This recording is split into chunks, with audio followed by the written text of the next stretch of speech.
Hell in a Cell, the main event, the one that looked like a brothel. Every time I saw it, I wanted to chant Roxanne. We can start with you, Dan, because I think you've had a little bit of a say on this and in your rants during the week. Yeah, go on. So quick plug, check out the episode. I've already said what I thought about the match. It was what it was, wasn't it? It was. I can imagine that sometimes I come on here, Danny, right, and I'll be like, "Oh, it was terrible," and you'll be going, "I thought it was all right," but I'm pretty confident you're going to agree with me on this. It is. This was the match that made me think. Does WWE not know what they're doing anymore? They really don't know what they're doing. I was sat here in the dark at 3:15 in the morning, and I was literally, I don't know, I enjoyed it in some sick way, because I was like, what is going on? What are they actually doing? So yeah, it'll go down as one of the worstly laid out matches in WWE history, but I've already spoke about it, so I want to know what you two think. So, forget Danny. Joe, we'll go to you. What did you think of it? Mate, yeah, it was absolute mess, wasn't it? You know what? Up until I think there was a moment where Bray Wyatt kicked out of the first curb stomp, and then he kind of did like a net breaking thing, and Seth went down, and then he got the Sister Abigail. If he'd have won then, it would have been perfect. But anything after that was just, yeah. And then it was just, it was hard to watch, never mind what was going on in the ring with the red light. It reminded me of the Seinfeld episode. I don't know if you ever watched that, when you got the chicken shop with the big red light blaring through the windows. But it's just an absolute, honestly, it's the worst, the absolute worst in WWE. Yeah, it was. I was honestly, I knew everybody was asleep. I had nobody to talk to about it who I'm like mates with, and I was like, oh my God, who am I going to speak to about this? So I just went straight into the WhatsApp groups. Right, you need to watch this main event. Well, I will say though, I woke up Monday morning and whatever, I went on Twitter. I wasn't bothered about spoilers. But the fact that there was the negative reaction actually intrigued me to watch the main event more than I probably would have anyway. So in a way, I had like a perverse curiosity, and it didn't disappoint in that. I think Danny, go on. Dan had, as he said, he said no spoilers, but you need to watch this main event. And I watched it when I woke up before I went to work, and don't sugarcoat it. Don't be nice. Tell them what you think. Shut up. There's two things that really got to me. I don't think this will do as much harm to Bray as it will do to Seth. I think it'll still do him harm. But Seth's the good guy, and I know he's been dragged out of his comfort zone and he's got to go to a deeper, darker place. I get that. But he tried to kill the fucker. Despite that, he's got a chair safely placed over his face, with a ladder safely placed over his face.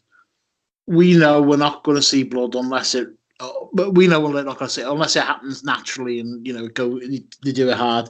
And obviously they don't want to do that. And the fact that a referee waved it off, I don't know whether it was one of you two who said this to me, or whether it was somebody else. But the referees waved off the match after he's hit him with a hammer. And I get it was supposed to be dramatic. Triple H tried to set Mick Foley on fire in a Hell in a Cell, and then fucking dump him into the middle of the ring from a 20-foot fall. You only need to look at the Undertaker Foley Hell in a Cell. I mean, we have had some fucking poor Hell in a Cell matches, but this really It really took the biscuit, which was a shame because I've thought all over. The pay-per-view was quite passable. There were some poor moments and some not so great moments, but some really good matches in there. And to finish on this, I don't even blame them about the red light stuff. They were trying something. Yeah, they were trying something different. Didn't work. And well, it didn't work. But we've often, you especially, but everyone as a whole has said, "Oh well, they're not trying different things. They're not doing this. They're not doing that." They went out of the comfort zone a little bit and didn't pay off. But at least they tried it. They're probably thinking, "We'll try it now because if this battle with AEW intensifies more, we might not get a chance to take." Danny, you don't need to try. Hang on. No. Yeah. I didn't interrupt you. Just leave off a minute. This is the kind of stuff that when the Hardys and were doing the broken stuff in TNA, there was a great deal of the audience at the start that were absolutely shitting on it. But it worked in the end. So if they're going to try something, they've tried it. They've tried something new. It hasn't worked. Fuck it. We'll have to move on. I'm talking specifically about the red fucking ring in terms of the feed. Yeah, Danny, all they needed to do, was get someone to go into the top tier, put the lights on red, ask the person sat in the top tier, all right, mate, can you see anything? And when he goes, no, I can't see a fucking thing. Right, well, we tried it don't work. That's what you do before the show starts. You don't do it during the main event. No, hang on. They would have seen it on the screen. If you're sat in the back, you're not watching through a cell, whether it's red or not. You're not watching through a cell, you're watching on the screen. No, but you can try it, can't you? Do you know what I mean? It wouldn't have been hard to get someone's try. Why? Because it's going to mess up your main event if it don't work. So 5-10 minutes preparation. No, hang on. You're talking about two different things here. I'm talking about the light stopping the audience from seeing. Exactly. So those same audience members would be looking at the screen if they sat at the back. Well, why should they have to? Because there's a fucking cage in the way. You can look through the cage. You can look through it. You're not going to see a hell of a lot. Well, I tell you what. Why would I bother going to Hell in a Cell? They should do a behind closed doors event then. When it's Hell in a Cell, no point in coming, lads, to see this show because you're not going to be able to see anything. You're going to watch it on the big screen. So don't bother coming. Just watch it at home. Well, no. What you're saying is right at the back that they couldn't see it. And I've seen the photo that you're talking about.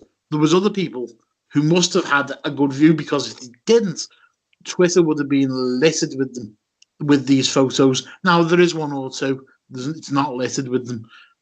It's a very small point, though. The main point that I think that we've got to get to is the actual match. It hasn't. There was no formula to that match for me. It was just let's throw everything at it and let's see what happens. And then we'll throw the match out, and hopefully it'll be terrible. Hopefully it'll come across as he's indestructible, and Seth's done everything he can. It just looked poor in the end. Did you two watch ECW as it was happening? I think you did. Yes. Right. Yeah. So you know Paul Heyman better than I do, right? But I've still seen a lot of Paul Heyman book shows. Yeah. Surely Paul Heyman, right, must have been able to see this. Because I can understand Vince McMahon, right? Maybe not knowing that the crowd are getting ready to turn on Seth Rollins. We all knew that. That was obvious. It was going to happen before SummerSlam, right? Surely with the layout of this match, Paul Heyman is smart enough to see that this is not going to work. So if he really wanted to, he should have been protesting to Vince saying, do not do this. It's going to ruin Seth, who you want to be your top babyface. Could he not have done that? Did Paul Heyman maybe not notice this? Or I can't see him not noticing it, in which case, why is he not pleading with Vince to change the match? Or at least change the way it's done? That's what I don't understand. I mean, you're forgetting it's 2019 and not 2003 where Paul Heyman probably did do that. When he was booking, or he was a central figure and creative, and he ended up getting, the boot basically, after a few years. And I think maybe he's probably more of a yes man than people are prepared to accept these days. Because it's definitely, you're watching the match, it's all Vince McMahon. Mm-hmm. But yeah, it's one of those situations where obviously they're trying to build Bray Wyatt, they're trying to protect Seth Rollins, but just don't book the match. Don't put them together. If you're not prepared to sacrifice Seth Rollins, or you're not prepared to, kill Bray Wyatt, then just don't book the match. Bray Wyatt should have been wrestling some mid-card guy in the middle of the card. If you don't want to give him the belt straight away, let Seth Rollins feud with someone else, and then down the line. But it's example of WWE's 50-50 booking, really. And I think the fans have turned on Seth Rollins big time now.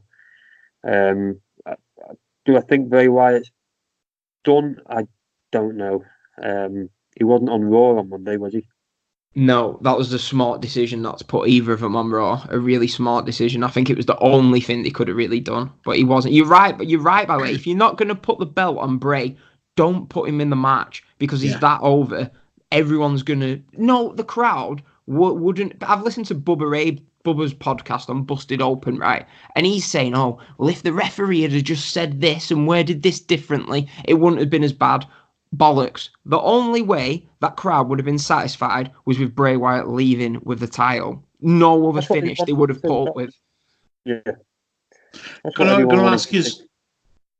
Sorry, gents. I'm going to ask you both a question quickly. And I'm angling this from a different point of view. Because as you say, Dan, I always try to sugarcoat things. Do you think that the WWE thought that by doing all this, the 15 fucking curb stomps, the metal box, the mallets, the sledgehammer, everything that was supposed to toss on Bray, and every time he got up at a one, do you think they thought this would turn him into the new Phenom? This would turn him into the new Undertaker? Yes, if he'd have won. But I think the most offensive thing for me was got the 15 curb stomp. Then all of a sudden, Bray Wyatt just stands up and starts attacking Seth Rollins. And that's when, obviously, the fans are chanting, restart the match. And again, what was turning into a farce could have been salvaged. With Bray Wyatt going out. The worst thing to happen in that match was the referee stopping the match. Yeah, that was the absolute worst thing. They're trying to make Bray Wyatt indestructible, which is the absolute perfect way to go. But there's a little moment in between him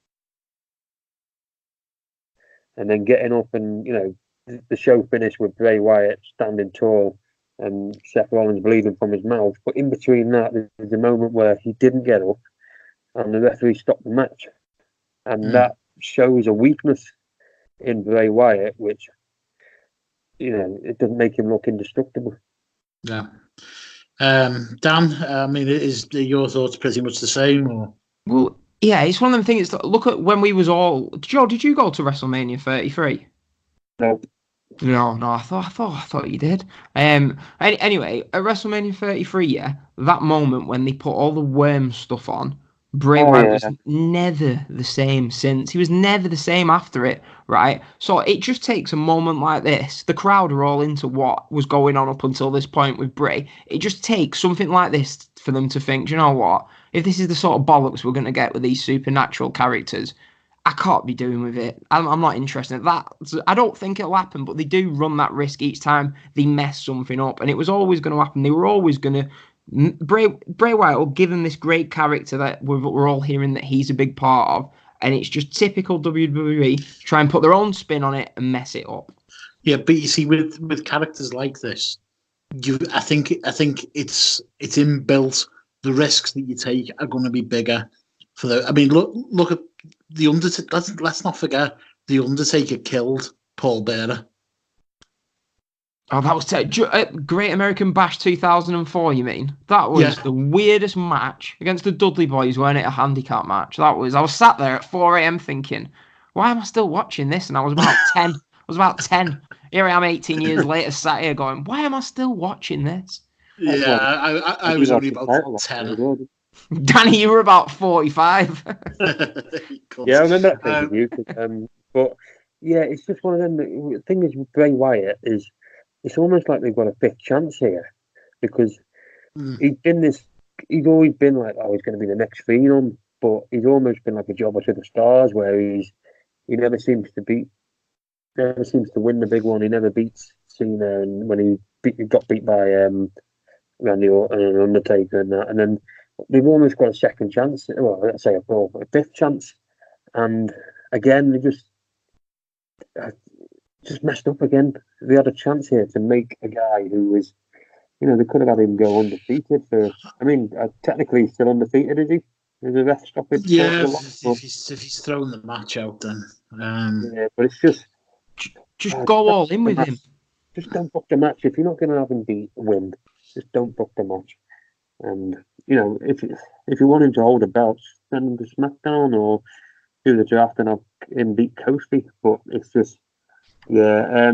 But as is usually the case with Bray Wyatt and those type of characters, I think with a bit of patience, another month or two, he'll be fine. And I think he'll probably survive this in a way because the fans have turned on Seth Rollins.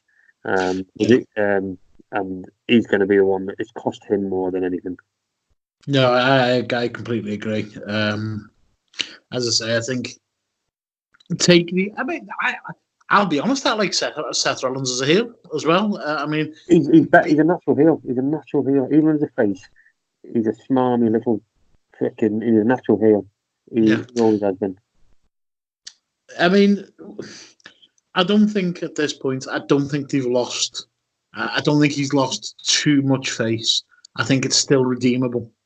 Seth Rollins. But no, with I thought you was on about Seth, and I was getting ready. No, I think they've got to do something bold, and they've got to do something that really shines a light on him.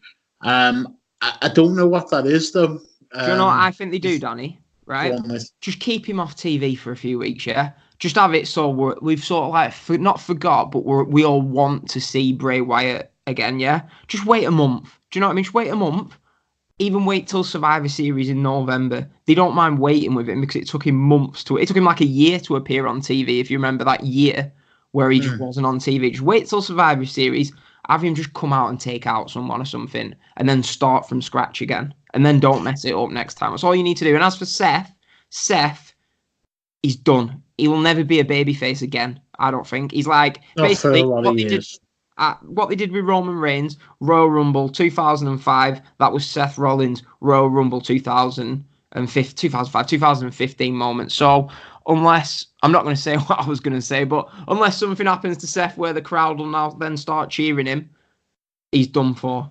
So if you read between the lines, I think you know what I'm saying. To be honest with you, I don't. But I don't. I feel like I'm right. What's getting Roman cheered? What sort of turned it around when he was off sick? That was the only reason the fans sort of started taking to him. And do you know what I mean? No, he showed what a top guy he is, didn't he? Through all this, people like him as a person now. I think he did. I think he did, and I think I've got to be honest with you. I think a lot of it is down to him not being as shoved down people's throats. I've always liked Roman Reigns as a wrestler, but it was beyond his control. He was too shoved down the throats, and people never forgave because Daniel Bryan didn't win that. I'm still annoyed about it now. Yeah, the same as Seth. It's not Seth Rollins per se, because he's in the top tier of pro wrestlers in the company. It's just it's always a way WWE fans resent being told who to cheer, and they turn on the guy pretty quickly. And so it's almost like they're not booing Seth per se, they're booing Vince McMahon, they're booing creative. Yeah, he didn't help himself with all these comments in the summer. Do you know what I mean? I think he lost a bit of goodwill with people. The Osprey stuff, he went in on Moxley. And then another thing, and Becky Lynch has started doing this. She did it after the pay-per-view, right? Why, as a babyface, do you go on Twitter and be like, see trolls, see what are you all saying now? And it's like, why would a babyface do that? That's what a heel does. You don't, like Becky Lynch is on Twitter saying, what are all the trolls saying now about me? And I'm thinking, don't do that. Do you know what I mean? You're a babyface. Just don't mention it. Imagine if Roman had come out in 2015 and put on his Twitter after he won the belt or something, saying, "What do you all think now?" You just don't do it. But yeah. Agreed. Well, are we going to? Have we got any final thoughts on this one? Something that hasn't been mentioned or that we wanted to bring up before we move on? I could probably talk about it all night, but yeah, I suppose we can't.